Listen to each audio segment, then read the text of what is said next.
একটা সময় তো আমাদের দেশে এরকম ছিল BGME was such a body, তারা সেটা গভর্নমেন্ট উল্টে ফেলতে পারতো। আমাদের 50 বিলিয়ন এক্সপোর্ট হচ্ছে, 45 বিলিয়ন এক্সপোর্ট হচ্ছে, তো আমার রিটেনশন কত? কারণ রিটেনশন তো একটা 80% চলে যাচ্ছে বাইরে। Who is the responsible person? The supply chain.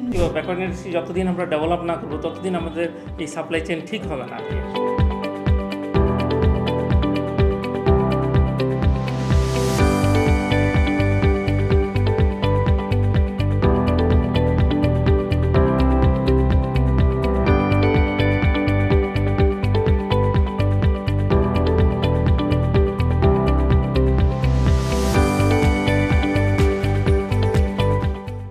What is supply chain? Supply chain বলতে আমরা এক কথায় বুঝি হলো fulfilment of customers demand on time in full. তার মানে কি, একটা বিজনেস আমার দুইটা পার্ট থাকে, একটা হলো ডিমান্ড, একটা হলো সাপ্লাই। তাহলে ডিমান্ডটা হলো ক্রিয়েট হইলো, যেটা আমি অর্ডার পেলাম, নাও আমাকে তার ডিমান্ডটাকে ফুলফিল করতে হবে কি দিয়ে? সাপ্লাই দিয়ে। তাহলে supply is nothing but fulfilling customer demand. আমার কিন্তু এখানে sourcing, procurement, planning, manufacturing, distribution, operation, transportation, everything is involve. আমাদের কিন্তু এখন লিড টাইমগুলো অনেক কমিয়ে দিয়েছে আমাদের। এই লিড টাইম কমিয়ে দেওয়ার ফলে আমরা কিন্তু যে প্রপারলি প্ল্যান করে যে একটা প্রোডাক্ট এনে এটাকে ম্যানুফ্যাকচার করে করব, ইন মেনি কেস আমরা করতে পারি না, এবং ইন মোস্ট কেজে আমরা করি হলো ফায়ার ফাইটিং। সো এটার কারণটা কি? কারণটা হলো যে আমাদের কিন্তু ব্যাকওয়ার্ড লিঙ্কেজগুলো কিন্তু ওইভাবে এখনও রেডি না। একটা ফ্যাব্রিক ইম্পোর্ট করে এনে আমাকে যদি 45-50 ডেজ লিড টাইম দেয়, আমি কিন্তু এটা করতে পারি না। এটা হলো এক নাম্বার। সেকেন্ড, যদি আপনি আসেন যে আপনি দেখেন এবারে আমার মেটেরিয়ালটা আসলো, আপনি আমার যে কোনো ফ্যাক্টরিতে যাবেন, আপনি গিয়ে দেখবেন স্পেস ক্রাইসিস। আমার মেটেরিয়াল আসলে আমি যেটাকে প্রপার কিউসি করব, কোয়ারেন্টাইন করে কিউসি করব, এই সুযোগ আমার নাই।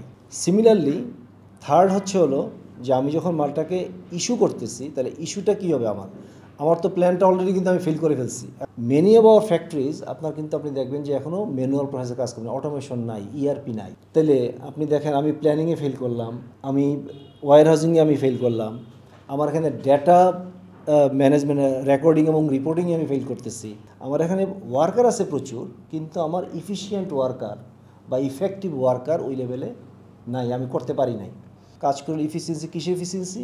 আমার ওয়ার্কারের এফিসিয়েন্সি, আমার হলো প্রোডাকশনের এফিসিয়েন্সি। কিন্তু in many ways we are losing the efficiency. Like আমার এনার্জি কোথায় কি লস হইতেছে, আমরা কি এটা মনিটর করতেছি? আমার স্টিম কোথায় লস হইতেছে, কীভাবে লস হইতেছে, কোনো মনিটরিং নাই।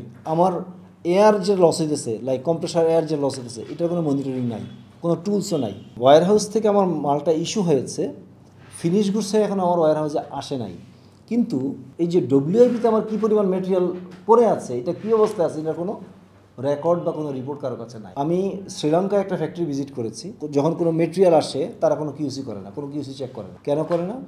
তারা তাদের সাপ্লায়ারদেরকে এমনভাবে প্রিপেয়ার করছে এবং বলে দিয়েছে যে তোমার যদি সারা বছরে তোমার মালের কোনো ধরনের, আমার প্রোডাকশনে কোনো মাল রিজেক্ট না হয়, তাহলে বছর শেষে তুমি এই টোটাল যা আমার সাপ্লাই করছো ওর উপরে 2 or 3% ইনসেন্টিভ পাবা। তাহলে দেখেন আপনি কিন্তু মোর দেন 5% স্পেন্ড করতেছেন এটার এই কিউসি প্রসেস করে, আর সে কিন্তু 3% ইনসেন্টিভ দিয়ে কিন্তু ওইটা সাপ্লাইয়ের উপরে চাপাই দিচ্ছে। তো আমাদের খরচ বাড়তেছে, কিন্তু শুধু একটা কারণ না, শুধু আমি প্রোডাকশন বা ম্যান পাওয়ার এফিসিয়েন্সি, আমার কিন্তু অন্য সব এফিসিয়েন্সি উই আর লসিং, যেখানে আমার খরচ হচ্ছে। আমি যদি এগুলোতে ইমপ্রুভ করতে পারি, তাহলে আমি দেখেন কাস্টমারদের সাথে 1 সেন্ট নিয়ে আমি প্রচুর বার্গেইন করতেছি, অথচ আমার এদিকে 5 সেন্ট বেরিয়ে যাচ্ছে, এটা কিন্তু আমি রেকর্ডিং বা রিপোর্টিং করতেছি না। সাপ্লাই চেনে যে টার্মিনোলজি আছে, তার ফার্স্ট টার্মিনোলজি হচ্ছে প্ল্যানিং। প্ল্যানিংয়ের যেই লিমিটেশনসগুলো আছে, যা আমরা এখন প্ল্যানিং দেখতেছি ম্যানুফ্যাকচারিং ইউনিটগুলোতে অথবা ইনভেন্টরি ম্যানেজমেন্টে যেসব প্ল্যানিং হচ্ছে, তো এটা আমরা সেপারেটভাবে প্ল্যানিং দেখতেছি। তো এখানে একটা চ্যালেঞ্জ ফেস করতেছি যে সেন্ট্রালাইজড কোনো প্ল্যানিং হচ্ছে। কিন্তু যেহেতু আমরা এখন মনে করি সাপ্লাই চেইন ভালো করবে যারা ভার্টিক্যাল সেটআপ ফ্যাক্টরি, এবং এই ফ্যাক্টরিগুলোতে আমরা চ্যালেঞ্জ যেটা ফেস করতেছি যে ইআরপি সলিউশন সিস্টেমগুলো, বাংলাদেশে এখন ইআরপি নিয়ে অনেক কাজ হচ্ছে, বাট এই ইআরপিগুলোতে ম্যান পাওয়ার সেইভাবে যত হাইলি ইফেক্টিভলি এনগেজড হওয়ার কথা এখনও সেইভাবে এনগেজড হয়নি। এবং ডিজিটাল যেটা আসার কথা, ডিজিটাল বা অটোমেশনের সিস্টেমগুলো, সেগুলো আমরা এখনও পর্যন্ত নিয়ে আসতে পারিনি ম্যানুফ্যাকচারিংয়ে। দ্বিতীয় টার্মিনোলজি হচ্ছে যে এই যে ম্যানুফ্যাকচারিং নিয়ে কথা বললাম, এই টার্মিনোলজির সাথে আমরা ইনভেন্টরি ম্যানেজমেন্টকে নিতে পারি। আর ইনভেন্টরি ম্যানেজমেন্ট আমরা বলতেছি যে স্টোর করা, আমরা নর্মাল সেন্সে বলতেছি ফ্যাক্টরিগুলোতে যে স্টোরিং হলে একটা ম্যাটেরিয়াল আসছে, স্টোরিংয়ে রেখে দিলাম, পরবর্তীতে এটা সার্চ করা লাগে এবং এখানে একটা ডিলে হচ্ছে। এখন এই ডিলেটা কিভাবে মিনিমাইজ করা যায়, কিভাবে স্টোরেজ সিস্টেম আছে আমরা যদি এই অটোমেশনের দিকে যাই বা RFID-তে যাই অথবা আমরা বারকোড সিস্টেম, কিছু কিছু ফ্যাক্টরি এখনও বারকোড সিস্টেমে যাচ্ছে, বেটার সাপোর্ট হবে এবং এটা আমাদের ম্যানুফ্যাকচারিং ইউনিটের এফিসিয়েন্সিও ইমপ্রুভ করবে। দ্বিতীয় কথা হচ্ছে যে ইনভেন্টরি ম্যানেজমেন্টের যে চ্যালেঞ্জগুলো রয়ে গেছে, এখানে অনেক বেশি স্টকিং থাকে, এত বেশি ইনভেন্টরি থাকে যে আসলে আমাদের রানিং ক্যাপিটাল ব্লকেজ হয়। এরপরে ধরেন যে ইনভেন্টরি পরে আমরা আরও ফেস করতেছি সাপ্লাই চেঞ্জ, এখন বেশ কিছু বায়ারের থেকে বাংলাদেশ যেটা লুজিং হচ্ছে যে তার লজিস্টিক সাপোর্টের জন্য, এখানে আমাদের অনেক ইকোনমি লস হচ্ছে, কাস্টমস ডিলে হয়। এখন যেমন আমি এখন বলতেছি যে বিফোর ঈদ প্রোগ্রাম, তো এগুলোকে কীভাবে ইন্টিগ্রেটেড করা যায়, ভিজিবল করা যায়, এ বিষয় নিয়ে আর কি কাজ করতে হবে। ফার্স্ট অফ অল সাপ্লাই চেইনে আমি সবচেয়ে গুরুতর যে বিষয়টা মনে করি, একটা honest person, who is the responsible person, the supply chain main, যে উনি ডিরেক্টর হন বা ম্যানেজার হন, প্রথম ওনার মধ্যে যে ক্যাটাগরিটা মাস্ট থাকতে হবে সেটা হচ্ছে অনেস্টি। ডে বাই ডে আমাদের কিন্তু কস্টিং কোম্পানির বাড়ছে, আপনি এভরি ইয়ার ইনক্রিমেন্ট দিচ্ছেন, কিন্তু এভরি ইয়ার আপনার স্যালারি বাড়তেছে ওয়ার্কারদের, কিন্তু দেখেন যে আমরা কিন্তু দেখা যাচ্ছে একটা বেসিক 5 পকেট যেই সেন্টে বায়ারের সাথে করতেছি বা যেই FOB প্রাইসে করতেছি, ওটাই কিন্তু আমি ওর সাথে বছরের পর বছর করতেছি, ও কিন্তু ওইটা বাড়াচ্ছে না, উল্টা আরও কমাচ্ছে। কিন্তু এই দিক থেকে আমার সোর্সিংয়ের একটা বিগ রোল আছে, যে কস্ট কমানো।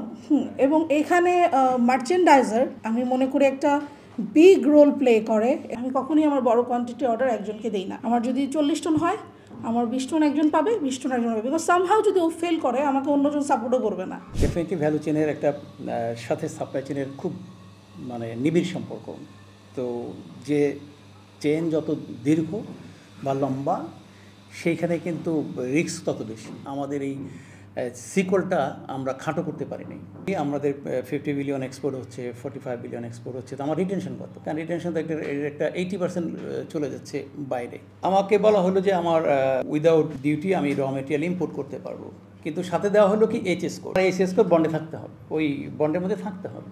তো আমি আজকে একটা অর্ডার পেলাম, এরকম একটা ম্যাটেরিয়াল লাগবে, সেই HS কোডটা আমার বন্ডে নাই। যে আমি ফ্যাব্রিক সুতা থেকে ফ্যাব্রিক স্টেজে আমি কত করতে পারবো 17, আমি ফ্যাব্রিক থেকে গার্মেন্ট স্টেজে কত করতে 12, তাহলে 29% আমি ওয়েস্টেজ করতে পারবো। কিন্তু আমার যে ডাইং ইফিসিয়েন্সি বা আমার যে টেকনিক্যাল প্যারামিটার, সেখানে তো আমি প্রায়ই দেখি যে 29% ওভার হয়ে যায়, এটা কখনোই পাওয়া যায় না। তাহলে আমি যখন অ্যাট দ্য এন্ড বছরের শেষে অডিট করাতে যাচ্ছি, তখন দেখতেছি যে আমি তো সরকারের নিয়ম কমপ্লাই করি নাই, তাহলে আমার কি আসতেছে? আমার জরিমানা আসতেছে।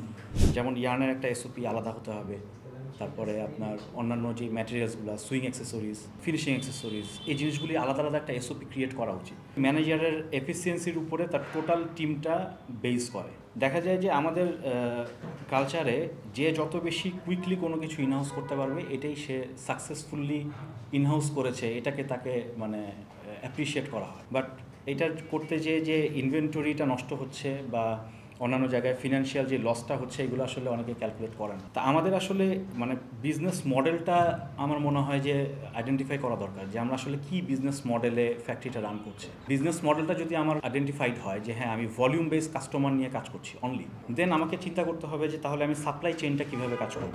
যেহেতু আমার ভলিউম বেসড কাস্টমার, সো আমার ওই অনুযায়ী আমার ওয়্যার হাউজিং ক্যাপাসিটি, আমার ওই অনুযায়ী সুইং ক্যাপাসিটি, প্রিন্টিং এবং আদার্স যেই অ্যাক্টিভিটিসগুলো, সেটাকে আসলে ফুলি ডিজাইন করা আছে কিনা। অনেক সময় দেখা যায় যে একই ফ্যাক্টরিতে, যেহেতু বিজনেস মডেলটা অনেকের আইডেন্টিফাইড না, দেখা যায় যে ভলিউম বেসড কাস্টমার হচ্ছে, কোয়ালিটি বেসড কাস্টমারও হচ্ছে, MOQ অর্ডার নিয়েও কিছু কিছু কাস্টমারের কাজ করতে হচ্ছে। তখন দেখা যায় যে একটা কেওটিক সিচুয়েশন ক্রিয়েট হয়। যারা সাপ্লাই চেনে আছেন তারা আসলে তখন আইডেন্টিফাই করতে পারে না যে কোনটাকে আমি কোয়ালিটিতে এনশিওর করবো, কারণ তাদের কাছে আসলে বুকিংগুলো সব কিছুই অলমোস্ট সেম। সাপ্লাই চেইনের মেন্টালিটি হলো মেইন প্রবলেম, যে আমি সাপ্লাই চেইনে ফেল করার কারণটা হলো মেন্টালিটি এবং রেসপন্সিবিলিটি, দুইটা। আমি আমার রেসপন্সিবিলিটি বুঝি না, আমি আমার মেন্টালিটি গ্রো করতে পারি না, যার কারণে আমাদের আজকে পদে পদে প্রবলেম। বকার শুনতেছি আমি কেন?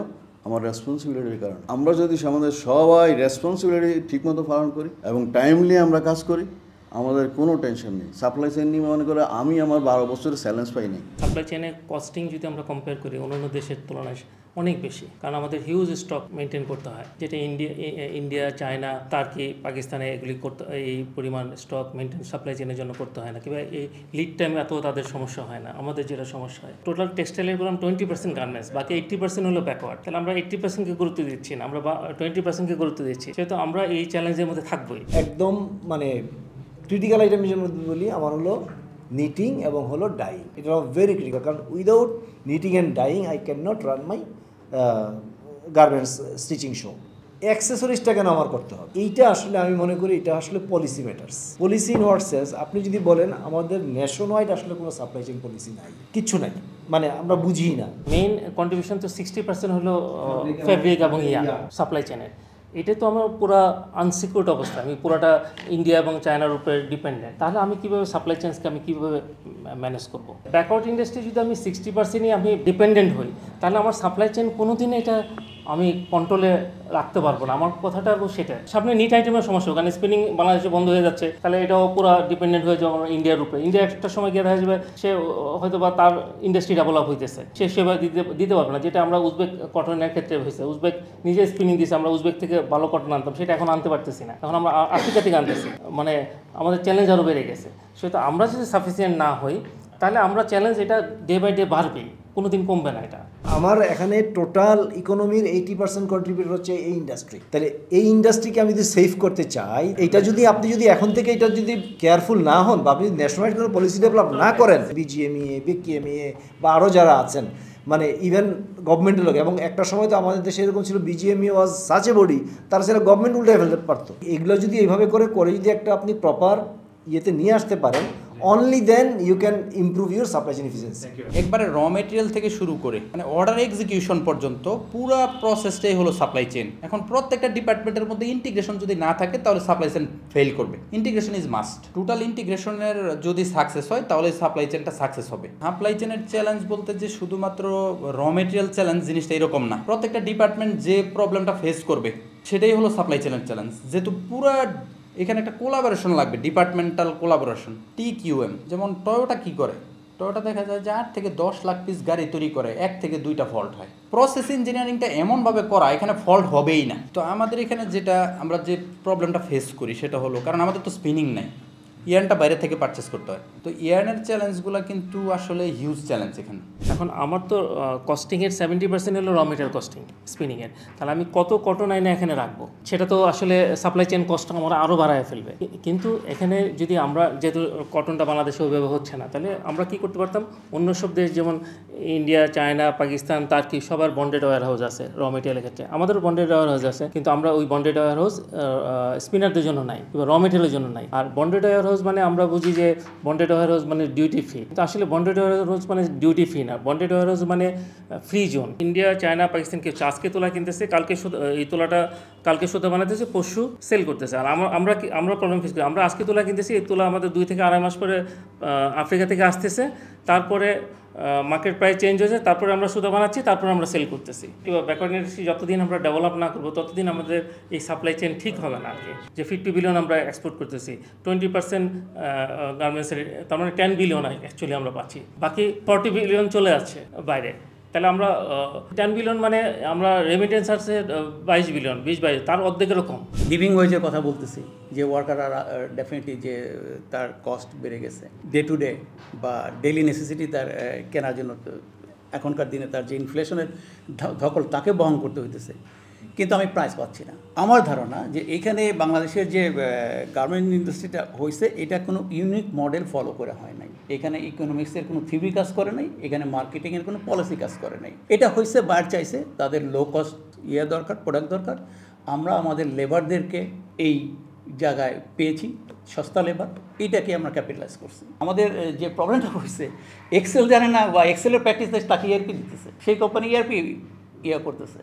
তো যার ফলে কী হয়, 10-15 কোটি টাকা লস হয়, পার্সেন্টেজে ফার্স্টেজ হয়। আর আগে ওকে এক্সেলের প্র্যাকটিসটা শেখান না, এক্সেলে তো অনেক কিছু করা যায়। এবং আমি পার্সোনালি বিশ্বাস করি ERP ছাড়াও এক্সেলের দিয়েই এই ইন্ডাস্ট্রি সব ডেটা রাখা সম্ভব। আমি যেটা বলতে চাচ্ছি যে এই সাপ্লাই চেনটা যত দীর্ঘ হবে, জটিলতা তত বাড়বে, বিজনেসটা তত ঝামেলায় পড়বে। তো আমাদের কী করা উচিত, সেই ক্ষেত্রে SDGর একটা গোল আছে, 17 নম্বর গোল, যেটা হচ্ছে পার্টনারশিপ। আমাদেরকে পার্টনারশিপে যেতে হবে।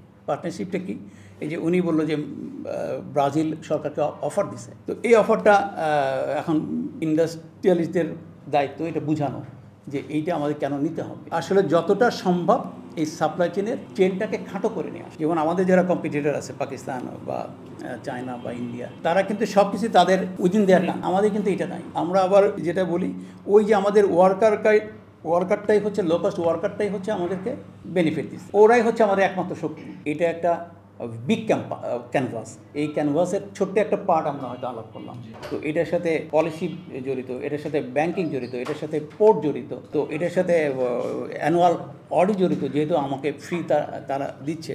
আমাদের এই ইন্ডাস্ট্রিটা 100% মার্চেন্ডাইজার ড্রিভেন ইন্ডাস্ট্রি। আমাদের দেশের ম্যাক্সিমাম এন্টারপ্রেনার এখন যারা আছে তারা তাদের মার্চেন্ডাইজিং ব্যাকগ্রাউন্ড, ওনারা এই কামটা কইরি আজকে এই জায়গায় গেছে। এখন উনি মনে করে যে মার্চেন্ডাইজার আর একটা লোক কামের লোক না, যার ফলে হয়েছে কি, আপনাকে সাপ্লাই চেইন ডিরেক্টর হায়ার করতেছেন আপনি শ্রীলঙ্কা থেকে, আপনি প্ল্যান ম্যানেজার হায়ার করতেছেন ইন্ডিয়া থেকে, আপনি অমুক হায়ার করতেছেন ভিয়েতনাম থেকে, এরকম করে আপনি করতেছেন। তার মানে আপনি কিন্তু রিসোর্স ডেভেলপ করেন নাই, এক। 2 নম্বর হচ্ছে আপনি কোনো অথরিটি ডেলিগেট করেন না, 10 টাকার বিলও আপনি সাইন করেন। তো এখন যখন আপনি 10 টাকার বিলে সাইন করেন, তখন আমি এজ এন এমপ্লয়ি, আমি সাইনিং অথরিটি নাই, তো আমি তো এই কোম্পানি কখনই ওন করবো না। আমি চান্সে থাকবো যে কেমনে করলে কোম্পানির 12টা বাজে আমার নিজের আকার গুছানো যায়। ফার্স্ট দরকার 3C অ্যান্ড দেন দরকার 3P। What is 3C? 3C is communication, collaboration and change. 3P হচ্ছে হলো পিপল, প্রসেস অ্যান্ড প্র্যাকটিস।